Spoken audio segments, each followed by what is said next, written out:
Hello students, I hope you must be watching my videos.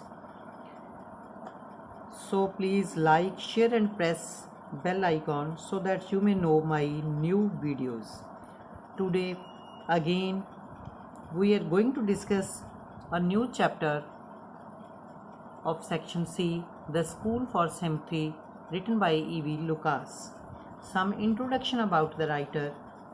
The versatile and prolific British author E.V. Lucas wrote more than 30 collections of essays on a wide range of subjects. He wrote travel books, art criticism, novels, and an important biography of writer Charles Lamb. He started work at the age of 16.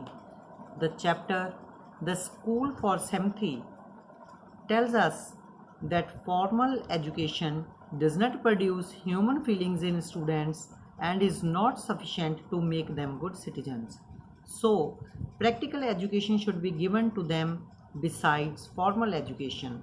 The School for Sympathy is not an ordinary but a unique school that instills thoughtfulness in students by teaching them to share the sufferings and problems of handicapped people. So school for sympathy ਹਮਦਰਦੀ ਵਾਲਾ school ਹੈ। ਇੱਕ ਇਸ ਤਰ੍ਹਾਂ ਦਾ school ਜਿਸ ਵਿੱਚ ਹਮਦਰਦੀ ਉਹਨਾਂ ਲੋਕਾਂ ਲਈ ਜੋ ਕਿਸੇ ਨਾ ਕਿਸੇ ਤਰ੍ਹਾਂ ਦੀ ਸਰੀਰਕ ਕਮੀ ਤੋਂ ਜੂਝ ਰਹੇ ਹੈ। ਉਹ ਕਮੀ ਚਾਹੇ ਬਾਈ ਬਰਥ ਹੋਈ ਹੋਵੇ, ਚਾਹੇ ਕਿਸੇ ਐਕਸੀਡੈਂਟ ਦੀ ਵਜ੍ਹਾ ਦੇ ਨਾਲ ਹੋਈ ਹੋਵੇ। ਇਹ ਲੈਸਨ ਇੱਕ ਵਿਸ਼ੇਸ਼ ਸਕੂਲ ਬਾਰੇ ਹੈ ਜਿੱਥੇ ਬੱਚਿਆਂ ਦੇ ਅੰਦਰ ਇੱਕ ਥਾਟਫੁਲਨੈਸ ਭਰੀ ਜਾਂਦੀ ਹੈ ਕਿ ਉਹ ਲੋਕ ਜੋ ਕਿਸੇ ਸਰੀਰਕ ਕਮੀ ਤੋਂ ਗ੍ਰਸਤ ਹੈ ਉਹਨਾਂ ਪ੍ਰਤੀ ਕਿਸ ਤਰ੍ਹਾਂ ਹਮਦਰਦੀ ਦੀਆਂ ਭਾਵਨਾ ਰੱਖਣੀਆਂ ਅਤੇ ਉਹਨਾਂ ਦੀ ਤਕਲੀਫ ਨੂੰ ਕਿਵੇਂ ਸਮਝਣਾ ਹੈ। ਇੱਕਦਮ ਨਵਾਂ ਤਰੀਕਾ ਐਜੂਕੇਸ਼ਨ ਦਾ ਜਿਹਦੇ ਵਿੱਚ ਮਾਨਵਤਾ ਸਿਖਾਈ ਜਾਂਦੀ ਹੈ। ਸਟੂਡੈਂਟਸ ਨੂੰ, ਵਿਦਿਆਰਥੀਆਂ ਨੂੰ ਸਕੂਲ ਲੈਵਲ 'ਤੇ ਮਹਿਸੂਸ ਕਰਵਾ ਕੇ ਸਿਖਾਇਆ ਜਾਂਦਾ ਹੈ ਕਿ ਇੱਕ ਹੈਂਡੀਕੈਪ ਵਿਅਕਤੀ ਦੀਆਂ ਕੀ ਜ਼ਰੂਰਤਾਂ ਨੇ ਅਤੇ ਅਸੀਂ ਉਸ ਦੇ ਲਈ ਕੀ ਕਰ ਸਕਦੇ ਹਾਂ। ਇਹ ਇੱਕ ਤਰ੍ਹਾਂ ਦਾ ਇਨੋਵੇਟਿਵ ਤਰੀਕਾ ਹੈ ਜੋ ਕਿ ਇਸ ਸਕੂਲ ਨੇ ਅਪਲਾਈ ਕੀਤਾ ਹੈ ਅਤੇ ਕਿਵੇਂ ਕੀਤਾ ਹੈ। ਚਲੋ ਦੇਖਦੇ ਹਾਂ ਆਪਾਂ ਇਸ ਚੈਪਟਰ ਦੇ ਵਿੱਚ। Now let's discuss this chapter. I had heard a great deal about Miss Beam's school but not till last week did the chance come to visit it. ਮੈਂ ਮਿਸ ਬੀਮ ਦੇ ਸਕੂਲ ਬਾਰੇ ਬਹੁਤ ਕੁਝ ਸੁਣਿਆ ਪਰ ਪਿਛਲੇ ਹਫਤੇ ਮੈਨੂੰ ਇਸ ਸਕੂਲ ਜਾਣ ਦਾ ਚਾਂਸ ਮਿਲਿਆ। There was no one in sight but a girl of about 12 with her eyes covered with the bandage who was being led carefully between the flower beds by a little boy of some 4 years her junior. ਜਿਉਂ ਹੀ ਮੈਂ ਗਿਆ ਤਾਂ ਮੈਨੂੰ ਉੱਥੇ ਦੇਖਣ ਨੂੰ ਕੋਈ ਨਾ ਮਿਲਿਆ, ਸਿਰਫ ਇੱਕ ਲੜਕੀ 12 ਸਾਲ ਦੀ ਜਿਹਦੀਆਂ ਅੱਖਾਂ ਦੇ ਉੱਤੇ ਪੱਟੀ ਬੰਨੀ ਹੋਈ ਸੀ ਅਤੇ ਉਸ ਨੂੰ ਇੱਕ ਜੂਨੀਅਰ ਲੜਕਾ ਜੋ ਕੋਈ 4 ਕੁ ਸਾਲ ਦਾ ਸੀਗਾ ਬੜੇ ਧਿਆਨ ਦੇ ਨਾਲ ਫੁੱਲਾਂ ਦੀਆਂ ਕਿਆਰੀਆਂ ਦੇ ਵਿੱਚੋਂ ਲੈ ਕੇ ਜਾ ਰਿਹਾ ਸੀ। She stopped and evidently asked who it was that had come in and he seemed to be describing me to her. ਉਹ ਰੁਕੀ ਅਤੇ ਫਿਰ ਉਹਨੇ ਪੁੱਛਿਆ ਕਿ ਅੰਦਰ ਕੌਣ ਆਇਆ ਹੈ ਅਤੇ ਮੈਨੂੰ ਐਂ ਲੱਗਿਆ ਕਿ ਉਹ ਲੜਕਾ ਜੋ ਸੀਗਾ ਮੇਰੇ ਬਾਰੇ ਡਿਸਕ੍ਰਿਪਸ਼ਨ ਦੇ ਰਿਹਾ ਸੀ, ਮੇਰੇ ਬਾਰੇ ਦੱਸ ਰਿਹਾ ਸੀ। ਦੈਨ ਦੇ ਪਾਸਡ ਔਨ ਅਤੇ ਫਿਰ ਉਹ ਅੱਗੇ ਚਲੇ ਗਏ। Miss Beam was all that I had expected, middle aged, authoritative, kindly and understanding. Miss Beam ਜਿਵੇਂ ਕਿ ਮੈਂ ਉਮੀਦ ਕੀਤੀ ਸੀ, ਉਹ ਅਧਖੜ ਸੀ, ਬੜੀ ਰੋਬ ਵਾਲੀ ਸੀ, ਦਿਆਲੂ ਸੀ ਅਤੇ ਦੂਸਰਿਆਂ ਨੂੰ ਸਮਝਣ ਵਾਲੀ ਸੀ। Her hair was beginning to turn grey and her figure had a fullness likely to be comforting to a homesick child. ਉਹਦੇ ਵਾਲ ਸਫੈਦ ਹੋਣੇ ਸ਼ੁਰੂ ਹੋ ਗਏ ਸੀ ਅਤੇ ਉਹ ਇੱਕ ਮਾਂ ਦੀ ਤਰ੍ਹਾਂ ਲੱਗਦੀ ਸੀ ਜੋ ਕਿ ਕਿਸੇ ਵੀ ਉਦਾਸ ਬੱਚੇ ਨੂੰ ਕੰਫਰਟੇਬਲ ਕਰ ਸਕਦੀ ਸੀ। We talked idly for a little while and then I asked her some questions as to her scholastic methods which I had heard were simple. ਅਸੀਂ ਕੁਝ ਗੱਲਾਂ ਇੱਧਰ ਉੱਧਰ ਦੀਆਂ ਕੀਤੀਆਂ ਅਤੇ ਫਿਰ ਮੈਂ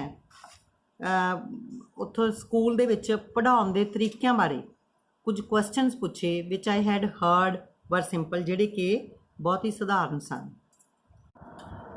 No more than is needful to get application into them and those only of the simplest, spelling, adding, subtracting, multiplying, writing. ਜ਼ਿਆਦਾ ਨਹੀਂ, ਸਿਰਫ ਕੁਝ ਚੀਜ਼ਾਂ ਦਾ ਐਪਲੀਕੇਸ਼ਨ, ਬਹੁਤ ਹੀ ਕਾਮਨ ਚੀਜ਼ਾਂ, ਸਪੈਲਿੰਗ, ਜੋੜ, ਘਟਾਓ, ਗੁਣਾ ਅਤੇ writing. The rest is done by reading to them and by illustrated discourse meaning ਗੱਲਬਾਤ, during which they have to sit still and keep their hands quiet. बाकी सब कुछ उन्होंने पढ़ के सुनाया जाता जां विखा के समझाया जाता, जिस दौरान उन्होंने चुपचाप बैठ के सुनना हुंदा सी। Practically there are no other lessons at all. इस तो बिना कोई खास लैसन नहीं पढ़ाया जाता सी। I have heard so much, I said, about the originality of your system. मैं मिस बीम ਨੂੰ ਕਿਹਾ ਕਿ ਮੈਂ ਤੁਹਾਡੇ ਬਾਰੇ ਬਹੁਤ ਕੁਝ ਸੁਣਿਆ ਹੈ, ਖਾਸ ਕਰਕੇ ਜੋ ਸਿਸਟਮ ਤੁਸੀਂ ਪੜ੍ਹਾਉਣ ਲਈ ਅਡਾਪਟ ਕਰਦੇ ਹੋ ਬਹੁਤ ਹੀ ਓਰੀਜਨਲ ਹੈ ਤੇ ਇਨੋਵੇਟਿਵ ਹੈ। Miss Beam smiled. Oh yes, she said, I am coming to that. Miss Beam ਮੁਸਕਰਾਈ ਤੇ ਉਹਨੇ ਕਿਹਾ, ਮੈਂ ਇਸੇ ਗੱਲ ਤੇ ਆ ਰਹੀ ਹਾਂ। The real aim of this school is not so much to instill thought as thoughtfulness, humanity, citizenship. मेरे स्कूल ਦਾ मैं दसना ही चाहनी है कि मेरे स्कूल ਦਾ ਰੀਅਲ ਏਮ ਕੀ ਹੈ।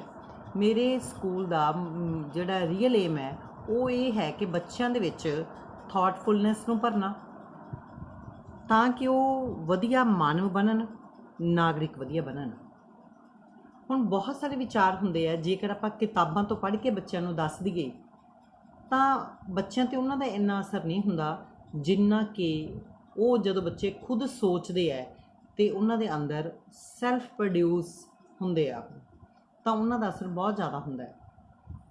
ਤਾਂ ਹੁਣ ਇਹ ਹੈ ਵੀ ਇਹ ਥਾਟਫੁਲਨੈਸ ਆਏ ਕਿਵੇਂ, ਇਹ ਥਾਟਫੁਲਨੈਸ ਕਿਸ ਤਰ੍ਹਾਂ ਆ ਸਕਦੀ ਹੈ ਜਦੋਂ ਵਿਦਿਆਰਥੀ ਹੈ ਜਿਹੜੇ ਉਹ ਕਿਸੇ ਦੀ ਤਕਲੀਫ ਨੂੰ ਖੁਦ ਮਹਿਸੂਸ ਕਰਨਗੇ ਤਾਂ ਹੀ ਇਹ ਥਾਟਫੁਲਨੈਸ ਆ ਸਕਦੀ ਹੈ। That is the idea I have always had, and happily there are parents good enough to trust me to try and put it into execution. ਮੈਨੂੰ ਖੁਸ਼ੀ ਹੈ ਕਿ ਮਾਪੇ ਜਦੋਂ ਬੱਚਿਆਂ ਨੂੰ ਮੇਰੀ ਕੇਅਰ ਦੇ ਵਿੱਚ ਛੱਡ ਕੇ ਜਾਂਦੇ ਹੈ ਤੇ ਮੈਂ ਆਪਣਾ ਜੋ ਏਮ ਹੈ ਉਹਨੂੰ ਪੂਰਾ ਕਰਨ ਵਾਸਤੇ ਜਿਹੜੀਆਂ ਯੋਜਨਾਵਾਂ ਬਣਾਉਣੀ ਹੈ ਤੇ ਉਹਨਾਂ ਨੂੰ ਲਾਗੂ ਕਰਨ ਵਾਸਤੇ ਮਾਪੇ ਆ ਜਿਹੜੇ ਉਹ ਵੀ ਮੇਰੀ ਸਪੋਰਟ ਕਰਦੇ ਹੈ, ਉਹ ਕਿਸੇ ਤਰ੍ਹਾਂ ਦਾ ਕੋਈ ਓਬਜੈਕਸ਼ਨ ਨਹੀਂ ਕਰਦੇ। Look out of the window a minute will you. ਖਿੜਕੀ ਦੇ ਬਾਹਰ ਦੇਖੋ ਜਰਾ। I went to the window which commanded a large garden and playground at the back. ਜਦੋਂ ਮੈਂ ਉਸ ਵਿੰਡੋ ਵਿੱਚੋਂ ਝਾਕ ਕੇ ਦੇਖਿਆ ਤਾਂ ਬਹੁਤ ਸੁੰਦਰ ਗਾਰਡਨ ਸੀ ਤੇ ਪਿੱਛੇ playground. What do you see, Miss Beam asked. Miss Beam ਨੇ ਪੁੱਛਿਆ, ਤੁਸੀਂ ਕੀ ਦੇਖਿਆ? I see some very beautiful grounds, he said, and a lot of jolly children. ਤਾਂ ਮੈਂ ਕਿਹਾ, ਬਹੁਤ ਹੀ ਸੁੰਦਰ ਗਰਾਊਂਡ ਤੇ ਬੜੇ ਹੀ ਪਿਆਰੇ ਤੇ ਹਸਮੁਖ ਬੱਚੇ। But what perplexes me and pains me too is to notice that they are not all as healthy and active as I should wish. ਪਰ ਜਿਹੜੀ ਗੱਲ ਮੈਨੂੰ ਸਭ ਤੋਂ ਜ਼ਿਆਦਾ ਪਰੇਸ਼ਾਨ ਕਰਦੀ ਹੈ ਤੇ ਦੁੱਖ ਦਿੰਦੀ ਹੈ ਉਹ ਇਹ ਹੈ ਕਿ ਉਹ ਸਾਰੇ ਬੱਚੇ ਇੰਨੇ ਸਵਸਥ ਤੇ ਐਕਟਿਵ ਨਹੀਂ ਲੱਗ ਰਹੇ ਜਿੰਨੇ ਕਿ ਹੋਣੇ ਚਾਹੀਦੇ ਆ। As I came in, I saw one poor little thing being led about owing to some trouble with her eyes, and now I can see two more in the same plight.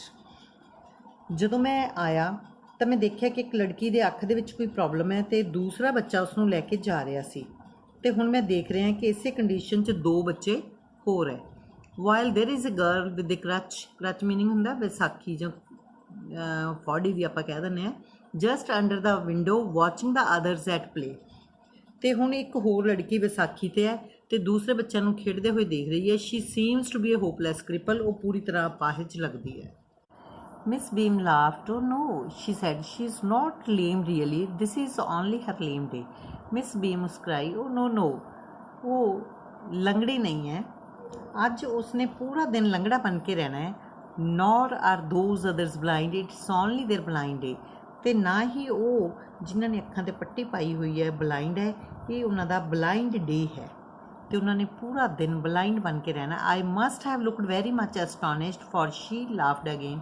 ਜਦੋਂ ਦੁਬਾਰਾ ਹੱਸੀ ਤਾਂ ਮੈਂ ਬਹੁਤ ਹੀ ਹੈਰਾਨ ਹੋਇਆ। There you have an essential part of our system in a nutshell. ਫਿਰ ਚਲੋ ਮੈਂ ਤੁਹਾਨੂੰ ਆਪਣੇ ਸਕੂਲ ਦਾ ਸਿਸਟਮ ਬਹੁਤ ਹੀ ਸੰਖੇਪ ਵਿੱਚ ਦੱਸਦੀ ਹਾਂ। ਨਟਸ਼ੈਲ ਹੁੰਦਾ ਸੰਖੇਪ। In order to get a real appreciation and understanding of misfortune into these young minds, we make them participants in misfortunes too. ਜੋ ਲੋਕਾਂ ਦੇ ਵਿੱਚ ਮਿਸਫਾਰਚੂਨ ਹੁੰਦੇ ਹੈ ਜਾਂ ਦੁਰਭਾਗ ਹੁੰਦੇ ਹੈ, ਉਹਨਾਂ ਨੂੰ ਸਮਝਣ ਦੇ ਲਈ ਕਿ ਉਹ ਕਿਸ ਤਰ੍ਹਾਂ ਫੀਲ ਕਰਦੇ ਹੋਣਗੇ ਜਿਨ੍ਹਾਂ ਕੋਲ ਅੱਖ ਨਹੀਂ ਹੈ, ਪੈਰ ਨਹੀਂ ਹੈ, ਜੋ ਬੋਲ ਨਹੀਂ ਸਕਦਾ ਜਾਂ ਸੁਣ ਨਹੀਂ ਸਕਦਾ। ਇਸ ਦੇ ਰੀਅਲ ਐਪਰੀਸੀਏਸ਼ਨ ਲਈ ਵਿਦਿਆਰਥੀਆਂ ਨੂੰ ਅਸੀਂ ਇਹਨਾਂ ਹਾਲਾਤਾਂ ਦੇ ਵਿੱਚ ਪਾਰਟਿਸਪੈਂਟ ਬਣਾਉਣੇ ਆ। In the course of the term, every child has one blind day, one lame day, one deaf day, one mime day, one dumb day. ਪੜ੍ਹਾਈ ਦੇ ਦੌਰਾਨ ਹਰ ਬੱਚੇ ਦਾ ਇੱਕ ਦਿਨ ਬਲਾਈਂਡ ਡੇ ਹੁੰਦਾ ਹੈ, ਇੱਕ ਦਿਨ ਉਸਨੇ ਲੰਗੜਾ ਬਣ ਕੇ ਰਹਿਣਾ ਹੈ, ਇੱਕ ਦਿਨ ਮਾਈਮ ਡੇ ਦਾ ਮਤਲਬ ਹੈ ਉਹਨਾਂ ਨੇ ਗੱਲਬਾਤ ਜੈਸਚਰਸ ਥਰੂ ਕਰਨੀ ਹੈ, ਇੱਕ ਦਿਨ ਜਦੋਂ ਕੁਝ ਸੁਣਾਈ ਨਹੀਂ ਦੇਗਾ ਤੇ ਇੱਕ ਦਿਨ ਬੋਲਣਾ ਨਹੀਂ ਹੈ। During the blind day, their eyes are bandaged absolutely, and it is a point of honor not to peep. ਜਿਸ ਦਿਨ ਅੰਨਾ ਬਣਨ ਵਾਲਾ ਦਿਨ ਆਉਂਦਾ ਹੈ ਤਾਂ ਉਸ ਦਿਨ ਉਹਨਾਂ ਦੀਆਂ ਅੱਖਾਂ ਦੇ ਉੱਪਰ ਸਾਰਾ ਦਿਨ ਪੱਟੀ ਬੰਨੀ ਰਹਿੰਦੀ ਹੈ ਤੇ ਝਾਤੀ ਮਾਰਨਾ ਉਹਨਾਂ ਦੀ ਇੱਜ਼ਤ ਦੇ ਖਿਲਾਫ ਹੁੰਦਾ ਹੈ। The bandage is put on overnight. The weak blind. ਪੱਟੀ ਹੈ ਜਿਹੜੀ ਉਹ ਰਾਤ ਨੂੰ ਬੰਨ੍ਹ ਦਿੱਤੀ ਜਾਂਦੀ ਹੈ ਤਾਂ ਕਿ ਉਹ ਬਲਾਈਂਡ ਹੀ ਉੱਠਣ। This means that they need assistance in everything and other children are told off to help them and lead them about. ਇਸ ਦਾ ਮਤਲਬ ਇਹ ਹੁੰਦਾ ਹੈ ਕਿ ਜਦੋਂ ਉਹਨਾਂ ਨੂੰ ਸਵੇਰੇ ਉੱਠਦੇ ਹੈ ਤਾਂ ਸਵੇਰ ਤੋਂ ਹੀ ਉਹਨਾਂ ਨੂੰ ਦੂਸਰੇ ਬੱਚਿਆਂ ਦੀ ਲੋੜ ਪੈਂਦੀ ਹੈ ਤਾਂ ਕਿ ਉਹ ਆਪਣਾ ਕੰਮ ਜਿਹੜਾ ਹੈਗਾ ਉਹ ਢੰਗ ਨਾਲ ਕਰ ਸਕਣ ਤੇ ਦੂਸਰੇ ਬੱਚਿਆਂ ਨੂੰ ਉਹਨਾਂ ਦੀ ਮਦਦ ਕਰਨ ਦੇ ਲਈ ਕਿਹਾ ਜਾਂਦਾ ਹੈ। It's educative to both of them, the blind and the helpers. ਇਹ ਕੰਮ ਦੋਹਾਂ ਨੂੰ, ਬਲਾਈਂਡ ਬਣਨ ਵਾਲਿਆਂ ਨੂੰ ਵੀ ਤੇ ਉਹਨਾਂ ਦੀ ਹੈਲਪ ਕਰਨ ਵਾਲਿਆਂ ਨੂੰ ਵੀ, ਦੋਹਾਂ ਨੂੰ ਹੀ ਕੁਝ ਨਾ ਕੁਝ ਸਿਖਾਉਂਦਾ ਹੈ। There is no privation about it, Miss Beam continued. Everyone is very kind and it is really something of a joke. Although, of course, before the day is over, the reality of the affliction meaning sufferings, dukh, must be apparent, clear, spasht, even to the least thoughtful. Miss Beam ने अगे कहा, इस विच कोई परेशानी वाली गल नहीं है, हर कोई बहुत काइंड हुंदा है। मान लो किसी बच्चे दे पट्टी बनी हुई है तो हैल्पलैस हो गया तो की होगा, बाकी सारे बच्चे उहदा हर काम नूं पूरा करने च उहदी मदद करनगे ਤੇ ਜਦੋਂ ਬਲਾਈਂਡ ਡੇ ਖਤਮ ਹੋ ਜਾਏਗਾ ਤਾਂ ਉਸ ਵੇਲੇ ਉਹਨਾਂ ਨੂੰ ਦੁੱਖ ਦੀ ਸਥਿਤੀ ਇੰਨੀ ਕੁ ਸਪਸ਼ਟ ਹੋ ਜਾਏਗੀ ਕਿ ਜੇਕਰ ਕੋਈ ਅਜਿਹਾ ਵੀ ਬੱਚਾ ਹੈ ਜਿਹਦੇ ਵਿੱਚ ਬਿਲਕੁਲ ਵੀ ਦਇਆ ਦੀ ਭਾਵਨਾ ਨਹੀਂ, ਉਹਨੂੰ ਵੀ ਉਸ ਵੇਲੇ ਅਹਿਸਾਸ ਹੋ ਜਾਏਗਾ ਕਿ ਬਿਨਾਂ ਅੱਖਾਂ ਤੋਂ ਕਿੰਨਾ ਕੁ ਖਰਾਬ ਲੱਗਦਾ ਹੈ। The blind day is of course really the worst. Blind day ਸੱਚਮੁੱਚ ਬੇਹੱਦ ਖਰਾਬ ਹੁੰਦਾ ਹੈ। She went on. But some of the children tell me that the dumb day is the most dreaded. ਪਰ ਕਈ ਬੱਚੇ ਆ ਕੇ ਮੈਨੂੰ ਇਹ ਦੱਸਦੇ ਹੈ ਕਿ ਚਲੋ ਬਲਾਈਂਡ ਡੇ ਤਾਂ ਫਿਰ ਵੀ ਚੱਲ ਜਾਂਦਾ ਹੈ ਬਟ ਡੰਬ ਡੇ ਜਿਹੜਾ ਹੈ ਉਸ ਤੋਂ ਬਹੁਤ ਡਰ ਲੱਗਦਾ ਹੈ। ਡਰੈਡਡ ਹੁੰਦਾ ਹੈ, ਡਰ ਲੱਗਣਾ। There of course the child must exercise will power only, for the mouth is not bandaged. ਇੱਥੇ ਕੀ ਹੈ, ਬੱਚਿਆਂ ਨੂੰ ਆਪਣੀ ਵਿਲ ਪਾਵਰ ਤੇ ਡਿਪੈਂਡ ਰਹਿਣਾ ਪੈਂਦਾ ਹੈ ਕਿਉਂਕਿ ਉਸ ਦਿਨ ਬੋਲਣਾ ਨਹੀਂ ਹੁੰਦਾ ਤੇ ਮੂੰਹ ਤੇ ਪੱਟੀ ਨਹੀਂ ਬੰਨੀ ਜਾ ਸਕਦੀ। But come down into the garden and see for yourself how the children like it. ਚਲੋ ਗਾਰਡਨ ਵਿੱਚ ਚੱਲਦੇ ਹਾਂ ਤੇ ਦੇਖਦੇ ਹਾਂ ਕਿ ਬੱਚੇ ਇਹਨਾਂ ਚੀਜ਼ਾਂ ਨੂੰ ਕਿਵੇਂ ਪਸੰਦ ਕਰਦੇ ਆ। ਬੇਟਾ ਇਸ ਚੈਪਟਰ ਨੂੰ ਨੈਕਸਟ ਵੀਡੀਓ ਦੇ ਵਿੱਚ ਕੰਪਲੀਟ ਕਰਾਂਗੇ। Like, share and subscribe my channel. Have a nice day.